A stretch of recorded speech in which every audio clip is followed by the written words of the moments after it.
Bonjour et bienvenue à cette émission. Pour les habitués de cette émission, c'est l'émission Bongi Salobinayo où nous parlons avec les Quinois.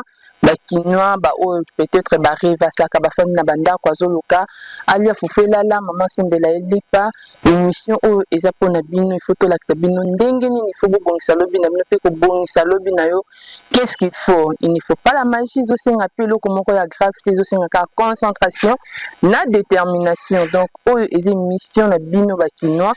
Tozolobela bino tozolakisa bino comment nde balobaka ke non na obeta libanga donc ba vrai kino ba obayebi ko se débrouiller ba obayebi ko beta libanga ba obayebi ko luka émission oyo eza pona bino tozana posa lobi mutu nyonso a se retrouver ma ko se retrouver ndenge nini ba question nyonso wana ba réponse nango boko retrouver na émission na bino oyo balobi bongisa lobi na yo nazanga moko te na plateau tozana invité na biso babengi pasteur Jonathan Sango aza président fondateur ya fondation Jonathan Sango pona kobongisa surtout balobi na bino nde fondation wana efonga meli bino mazali susu pasteur na Jonathan Sango ministre oyo eza allié na kati ya communauté cité de paix. Bonjour pasteur. Bonjour, bonjour maman. J'espère que vous allez bien papa. Tout doucement. En tout cas, bakino baza posa baye bandenge nini bakoki kobongisa lobi na bango. Ah oui, bakinois esengi baye bake bolamu ya lobi babongisa yango lelo. OK. On lobake le seul moyen pour na kobongisa lobi il faut banda kosala yango lelo. Okay. Na esiko zali na makanisi na yo na mayele na yo pe na oyo nyonso to yo zali voilà. En tout cas donc il faut que banda kobongisa lelo kandi na esibino ba réponse eza na émission oyo pona koyeba ke lobi na yo faut kobongisa ko banda lelo il faut que ça na nini mais d'abord je m'en vais poser la première question ya toyeba comment concept wana ya bongisa lobi na yo Mathieu na mutu pona ko proposer ngo bakino. Bon, c'est partant d'une observation Pandaki comme étant un manager des projets de formation, mais aussi une analyste scientifique. Nathalie Mboka, Nathalie Bajen, Nathalie Ndenge Tozokola, Nathalie Vie Nangai Moko, Nathalie Parcours ya vie, Banda na Botama, Ndenge to na komi na zalelo. Nathalie bandeko mususu tokola na bango bao ndenge tozomona mboka ezokendeli Nathalie bakonzi ya mboka Nathalie vraiment nazaki moi temps ebele ya ko observer. J'ai trouvé que nous avons la grande responsabilité de jouer ou de participer ou encore de faire quelque chose pour na mboka. Or nzoka pour na kosala yango. Et nous devons d'abord commencer à éveiller les consciences de chaque jeune, les consciences de chaque personne na kati ya mboka, afin que ceux qui biso soient conscients que mboka eza ya biso, vie eza ya yo, bana baza ya yo, mwasi aza ya yo, mobali aza ya yo, ou vivre de manière à ce que obanda ko préparer à venir naie parce que lobby ne déterminaka lelo. En tout cas, lobby ndezo déterminer lelo ce que bongisi lobby na yo te ekozala pasi mingi parce que bana bazali au mona papa kufi atiki bana ka bongo bien que peut-être on n'est pas tous appelés à avoir mapango ba mituka mais au moins obongisi bana na yo lobby o ba kine bele batia kana na mutu te surtout ba parents na biso africains so ka sali testament mona ka ke donc so ka signer bwemba moko akwe akufi donc ce sont des choses et biso ba kino to message na ngote mais awa toza mposa to yebisa bino c'est qu'il faut donc makambo il faut bo banda déjà pour se préparer mentalement parce que la vie ne nous est pas donnée tolala katola mukakezaka ngolu ya nzambe. Mais est-ce que pasteur bongisa lobi na yo ezo concerner kaka ba débrouillard ou bien ba veuve ou bien les gens aussi qui travaillent sont concernés par ces concepts? C'est un thème qui concerne toutes les couches de la population. Okay. Na lobi bien toutes les couches sans enlever personne. Okay. Bongisa lobi na yo eza ko concerner pour que na matamwa likolo ezo concerner même ba politiciens ba kambi ya mboka. Okay. To bongisa lobi ya biso to bongisa lobi ya mboka Tant ozobongisa lobby ya mboka, ozobongisa lobby na yo moko. Parce que dans la vie telle que nous sommes là, on dit la différence qu'il y a peut-être entre nous et l'homme blanc, c'est que l'homme blanc ne travaille pas pour lui, pour sa personne, pour sa présence. L'homme blanc travaille pour l'avenir. Oyo nyonso tozomona sur la terre awa tokuti yango avec l'idée que ceux qui étaient avant nous, ceux qui vivaient avant nous, ils ont tout fait pour que biso ba oto ko na tangu na biso to kuta to mona oto moni. Mais chose grave biso to ye mais sika to bongisa lisusu pona ba oyo bakoya après biso. Vous allez remarquer que nous commençons à détruire. Nous commençons à contribuer dans le mal. C'est pourquoi na fandaki na en tout cas Dieu m'a inspiré na ba aspiration na ngai.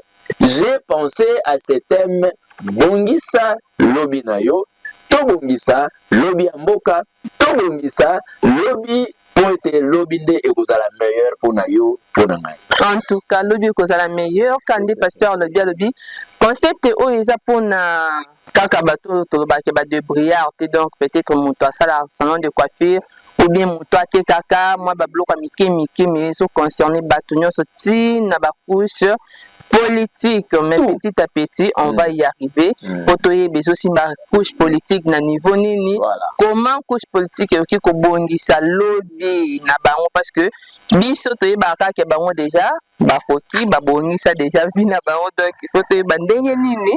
Pasteur ko yebisa biso ke politique il faut bongisa mboka mais au moins avant d'arriver là il faut toye ba quand on a poser question ya ko yeba est-ce qu'ils sont concernés ba travailleurs mais parce que pourquoi tous les autres concernés les travailleurs les pour mutu et te délai surtout nous les Kinois tous avons l'habitude de la question na jouer musala bureau donc na ko réussir est-ce que mutu soit jouer musala bureau de réussite ya vie na ya non ça c'est une grosse erreur oyo ba Kinois tous ala kanango pensant que seulement musala ya bureau nde ekoki kobongisa lobi na yo te.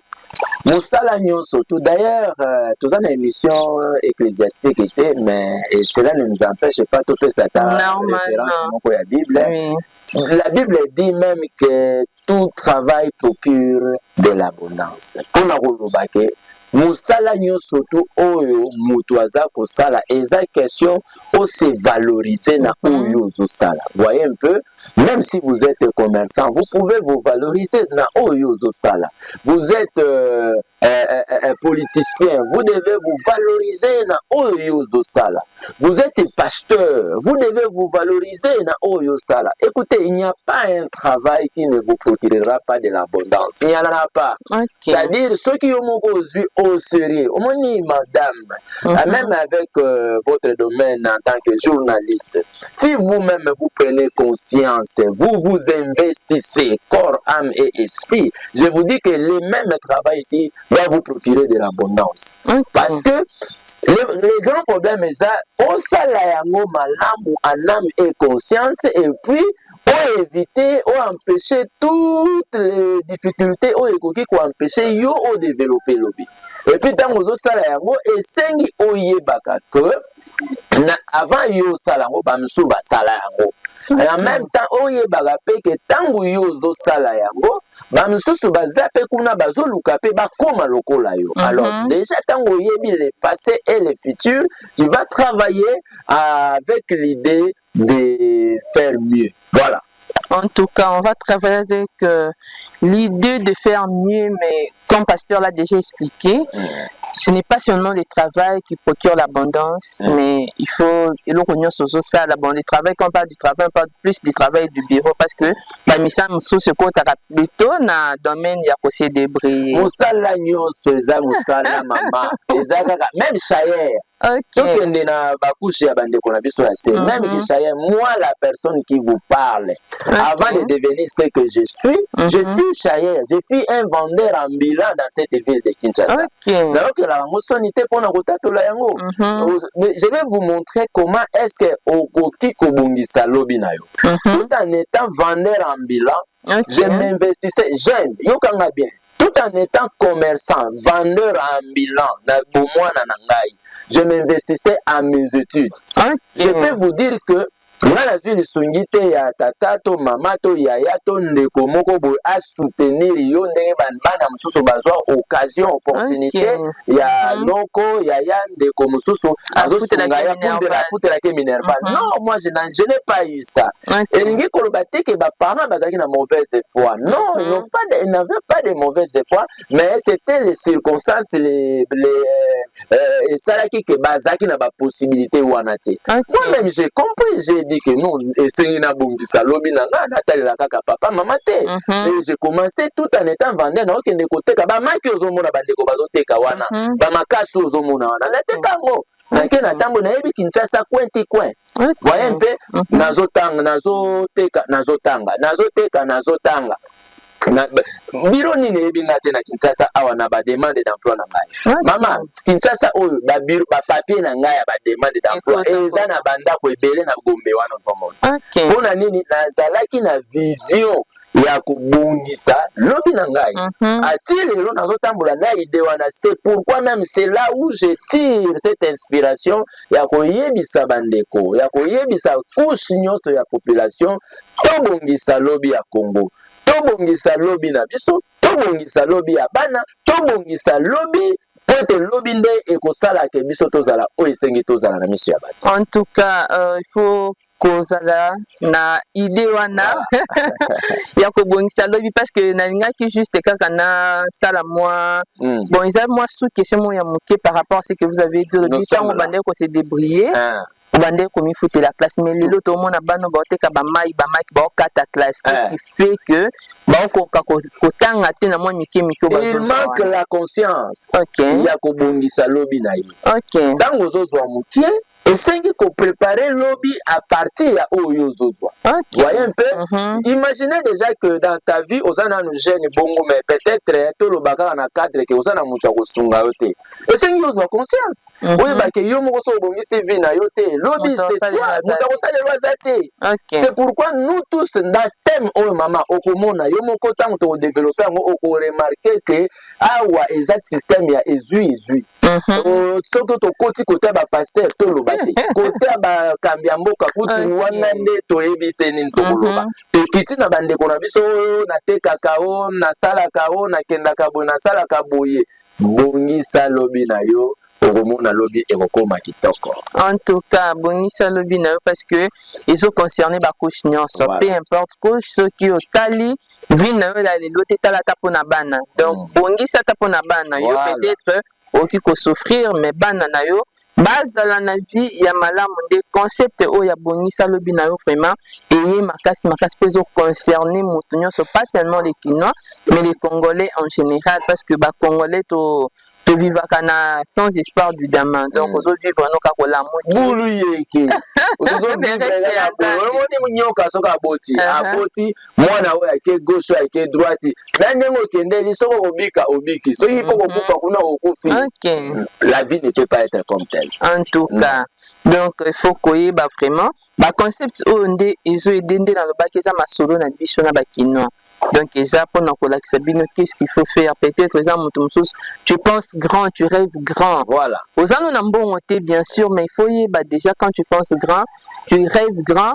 Projet Abonisa Lobinayo et Zawana, on a pour réaliser ba rêve nayo. Ça concerne vraiment tout le monde. Mais il faut plutôt l'obélelo sous pasteur, biso to monaka la plupart ya bato bazo travailler baza ba bureau ba koka ko sala épargne telo ni sala que le lolobi musala ici le moni muto anazata na bien mon côté en son propre nom. Et là sala ka muto comme azwa moyen ko épargner teza ikozala ignorant. Kozala ignorant. Et puis qu'on pensait que le minimum que vous touchez là vous pensez que ekozala kaka il faut que ndeko o azio na musala to pe société azio na musala il y a plusieurs paramètres qui peuvent arriver les circonstances ekoki koya mukolo musala kangi musala yo soki obongisa ke lobina ote osuka wapi obandi kotambola so na ba bureau bandi koluka so musala c'est pourquoi ozana Tous une obligation à rebondir lobby na biso. Voyez un peu, ceux-là qui sont dans des bureaux, qui pensent que c'est les bureaux là. D'abord, avant de commencer un bureau, il y a une autre personne. C'est pour dire aussi, il faut savoir aussi que toi aussi tu quitteras ces bureaux. Donc, ce que vous c'était. Maman, au moment où il y a un bandeko mususu azalaka amesanaka na bomo imoko ya luxe, amesanaka na bomo ya bureau, après na 12 heures bakei na pause allié tout ça, tout d'un coup bulu que mo ekoti na mboka société est déclarée faillite, musala esili pona batu nyonso. Au moment ndeko banzo bakufa na attention. Mais ko olingi okufa na attention te bongisa lobi na yo ebele surtout eloko na lobi bongisa lobi na yo mama na ngai olingi okufa na attention te ebele bakufaka na attention oyebi tozala mboka moko oyo eza ke ntango oyo ozosala ozokende nano boye bato moto nyonso azobetelo maboko moto nyonso azosepela na yo en tout cas ye aza bien azwa bien omoi ndenge babetelo maboko wana eza opportunité mpo na yo panda maboko ezobetama obongisaka lobi onda ntango moko boye kuna ekokata okontinue kobetisa bato wana toujours maboko mais soki maboko ekati kobeta eza su maboko te ekoma mbebo bakomi kotala wabi omoni azalaka akomaka tala lelo akomi wapi bongisa lobi en tout cas nde eloko kutu na lingi naloba bato ebele surtout bato bakipaka baposte stratégie voilà soki mosala esili bomono asali AVC akufi AVC ekoya automatiquement mpo ya mesala na shawarma ayebi fufu oyo biso tokendaka na malewa te ozo comprendre ayebi yango te ye ayebi kaka shawarma ayebi sandwich ayebi pizza biso et puis dans la vie il faut s'adapter même si vous avez okomi na niveau moko boye bakake na ndako na bino pondu ezalaka kolamba c'est pas du fait que je suis devenu ministre na bosani na olia sous pondu te nakomi kolia biloko mosusu te et puis les choses oyo ezali ya culture batika yango te batika yango te ngai nakoyebisa yo ke eza na bakonzi ya mboka oyo ngai nayebi bandeko mosusu soki bokei boye ozotalisa bapizza bani abia bolongola biloko pampamama bopesanga pondu bopesanga fufu pour te dire que azoyeba que ce n'est pas parce que akomi wana isengi akoma loleno même na kolia po ezala bato mosusu il gaspille na désordre. Ne gaspillez pas en désordre. Il faut toujours dépenser avec calcul tout en ayant l'idée ya kobongisa lobby. Surtout ça parce que tant tozo lia ozomona moi salaire bazofuto wana ezomimona moi train de vie moko bolobi otikalaka wana surtout bato baluwa bandako ba $600-700 okoka koinvestir te osomba nanu lupango te me otambolaka na mutuka $80,000 ozomona est-ce que mutuka wana ekoki kokwea ntango mutuka esala accident bamo mosala ekufi ozongi na ndako ya baboti papa bakobenga ndoki mama bakobenga ndoki ndeko na nga mobali bakobenga ndoki toza na obligation ya kobongisa lobi eza na kozala nango ebele te me na mokie kaka oyo toza na yango totala na mboka na biso nalingaka mingi me tolobela mingi Congo totala na mboka na biso mpona nini tokoapprendre kaka na baklasse ke notre pays est riche et la richesse qu'on parle du pays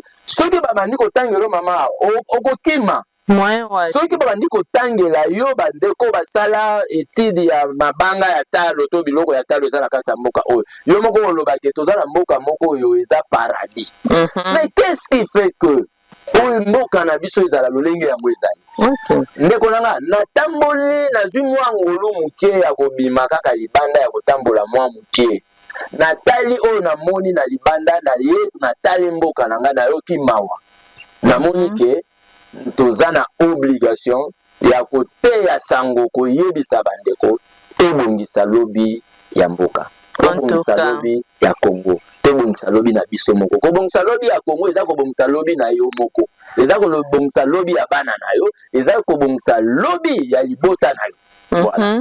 Donc pour na ko bongisa lobby et botano il faut peut-être ezape na bato ebele bakenda na bango bapoto bamonaka ndenge ezali mao sepela ne kaka aller retour ntango ozonga na mboka nazongi vraiment vrai congolais vrai kolula eloko ya malamu kosala yango eza mabe te. Kolula ekomaka mabe soki oluli yango na bacontexte ya mabe. Mais soki ndeko asalaki eloko ya malamu lokolo okendaki mboka bapaya omoni eloko nzela moko ya malamu omoni pont moko ya malamu omoni lolenge nini bango babundi po ete kosilisa embouteillage baresone ke ete po embouteillage par exemple esila esengi tosala boye tosala boye tosala boye soki ozwi makanisi oye na yango awa obandi ko otia yango na misala ezala ya yo ntango oza vivant mais aussi ya bana na yo po tosalaka mpona biso te on travaille pour l'avenir comme j'ai déjà dit. Voilà. En tout cas on travaille pour l'avenir, c'est bien d'amener les concepts de l'extérieur pour na koyona na mboka mais des fois pe to monaka esimbaka na monte Congo to ebité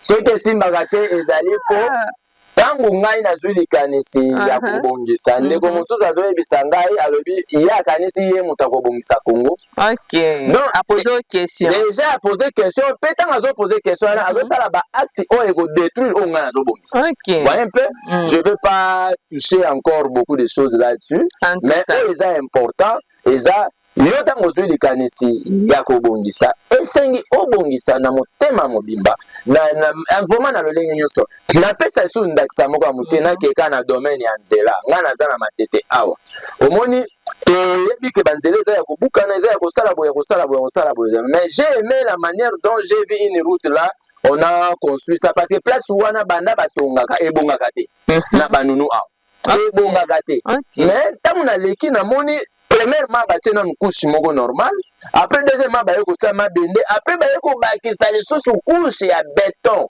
même yo moko otali ke mosala ndenge ezosalama yo moko moni bolobi te oyo mpenza basali yango na motema moko epuis bamongo ebimi ya solo mpe mosala esali nini esalami c'est comme ça qu'on peut contribuer na bongisa lobby na yo. Vraiment, ce sont des idées quand des pasteurs lobby, il y a des communiques non pas ninga peut-être ça boyo copier mais dans les bons. Voilà. Dans les bons. Mais si il faut toyeba ndenge ba congolais surtout ba kino bazolanda biso est-ce que pour na ko bongisa lobby pour le lo ebisi biso déjà pasteur que ce n'est pas seulement qu'on travaille bien quand on est des brillards. Non. Ndé au koresi ko bongisa lobby mais biso to koti quand même na cadre politique. Parce que congolais nyonso na okuta tanga classe te mutune zalaka un jour à postuler à comme député à comme municipal à comme ceci à comme cela est-ce que pour na ko réussir parce que biso to tia déjà na mutu qui na politique soko kotika bemba mo ba millions il faut ka ko postuler ko comme politique. Bon, pas nécessairement la politique d'abord pour votre information madame, c'est pas tout le monde qui peut devenir politicien. Parce que la politique n'est pas comme toute autre science ya kosala yango bisalela mwanza. Po eza na ba contrainte na yango pona komipesa na yango esengi pe kozala na ba capacité oyo ekoki ko permettre yo osala musala wana malamu mais seulement okoki kobongisa lobby ka na politique te na domaine nyonso te ozali okoki kobongisa lobby c'est-à-dire na esika oyo ozali mpe tozoloba bongisa moto na politicien abongisa lobby ya Congo à travers la politique voyez mpe commerçant bongisa lobby na yo to mpe lobby ya bana na yo à travers na musala ozosala fait en sorte que musala wana fructifie bien musala wana esalama malamu afin que le temps yo okozala te lobby bana na yo bakoko na yo bandeko na yo baya koloba te papa to mama na biso asalela biso makambo ya bien na netaka te sete na likambo oyo nalobaka ke ndeko na ngai yo sokomi mokolo kotalaka biloko ya baparent te luka ya yo bongisa ya yo baparent basalaki mpona kobongisa mpona yo mais yo mpe oza na devoir ya kosala mpona kobongisa mpona bana na yo omoni bitumba mingi ezali awa ezali ke moto azobunda mpona eloko ye amonela pasi te akontribue ate asala eloko te makanisa eloko te malingi azala na pouvoir likolo na eloko wana bongo babongisaka bongo te bongisa lobi na yo elingi koloba kota na mosala Bunda sala makana ndolenge nyusto ekoti okomona ke lobi na yo ekozala mala. En tout cas, il faut que Bunda parce que Moutinho sorti co-postulé toi comme député. Co-postulé d'abord co-postulé c'est un domaine qui nécessite ozala d'abord un intelligent. OK. Ozala pe na ba profil oyo indimami na esika wana.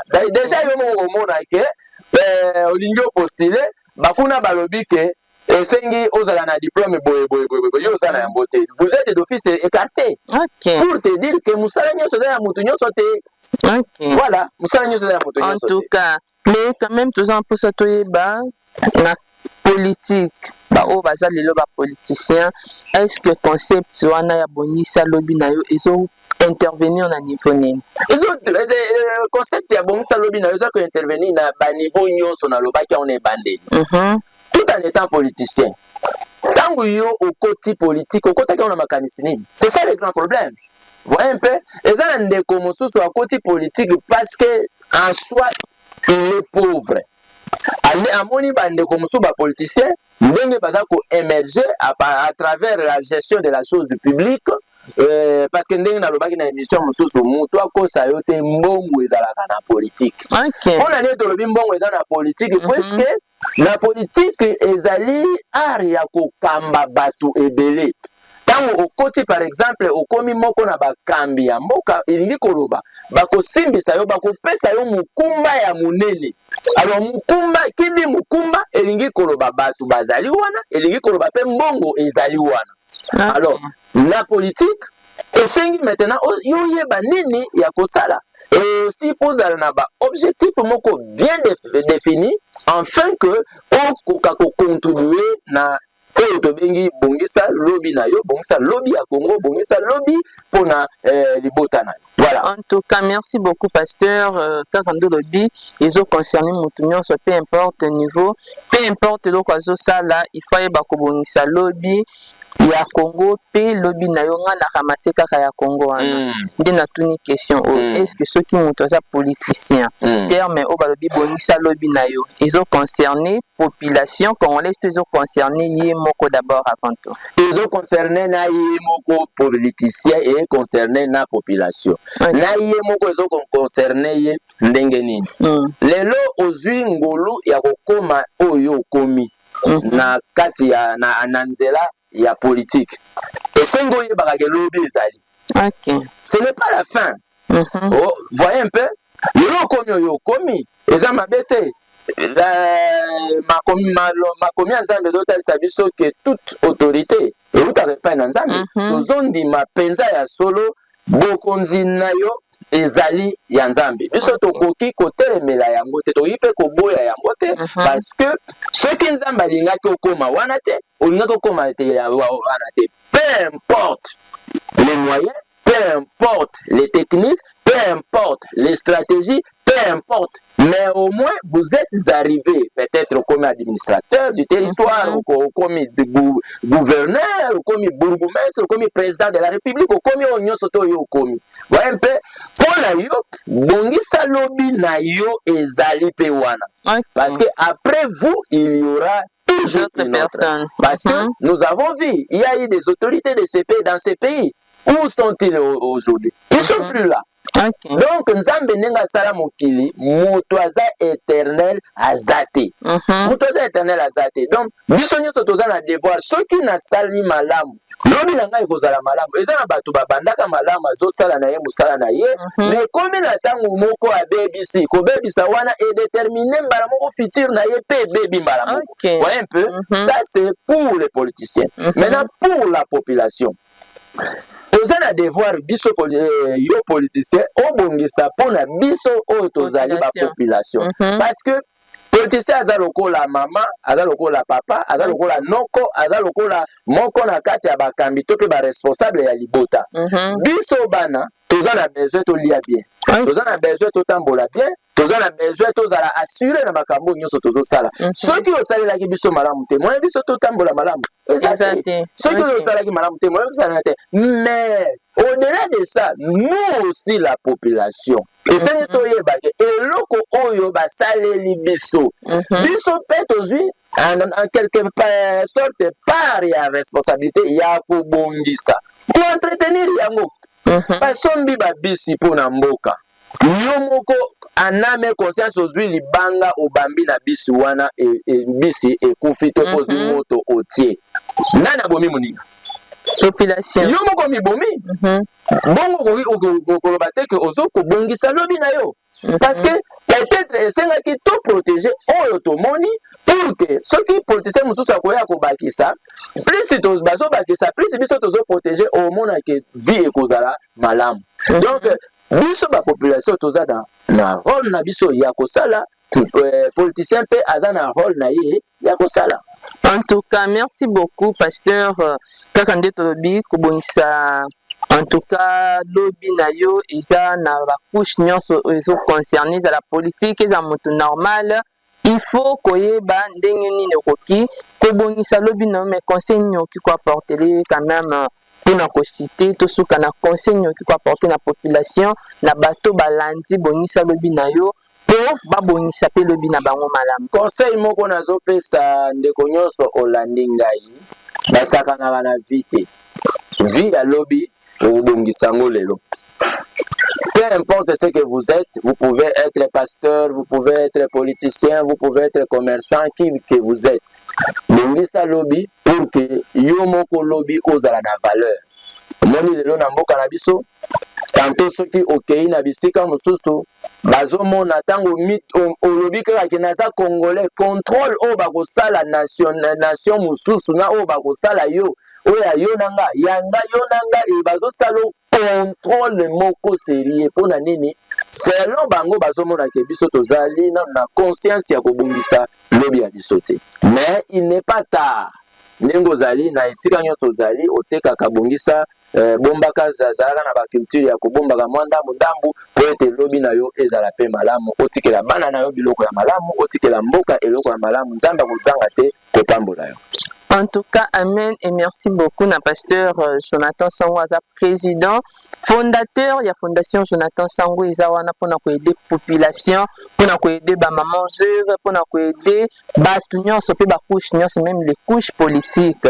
Donc oza na posa oza na projet au réussir ba rêve no ya kobongisa lobi na yo la fondation est là pour vous et surtout que ezaka déjà na action, il y aura aussi une action qui sera là pour le mois de mars pour honorer les femmes pour na kolakisa ba maman qui président pe fondation ezawana pour na bango parce que maman daza ko cœur ya nation donc merci beaucoup to bien émission ya bakinois pour ye bandenge ni ya kobongisa lobi na yo il faut landaka ba réponse nyonso tokobandaka kozwa ngo na kati ya émission oyo pe tokobanda koyoka kabakino po tebete bango bazopenser na nini pona kobongisa lobi na bango parce que bango nde baza au cœur pe au centre il y a émission oyo en tout cas merci d'avoir suivi cette émission to kaka nde toyebisaka bino bo s'abonner massivement na chaîne YouTube na biso bakomi Jonathan Sango HD télévision c'est kako beti Jonathan Sango télévision chaîne YouTube wana ekobima directement bo s'abonner pona kozwaka ba réponse na bino nyonso elongo bani